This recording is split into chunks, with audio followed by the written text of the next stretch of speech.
Question for you, because I know you're a big vegan, right? Between meals, 100%. Yeah. So I wanted to ask you, because you're not a vegan, you're a big carnivore guy. Right.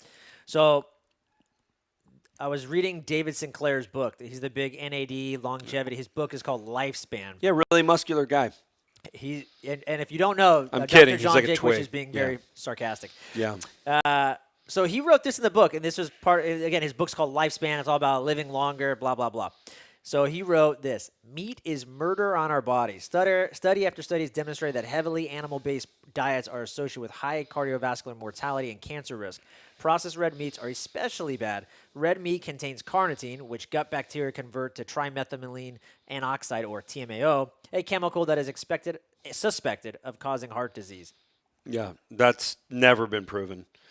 That last part. Yeah. Yeah. I mean, people have guessed it has. I mean, if every time you take a bite of your cheeseburger, somebody gets hit in the crosswalk, that doesn't mean cheeseburgers cause traffic accidents. That's just a correlation.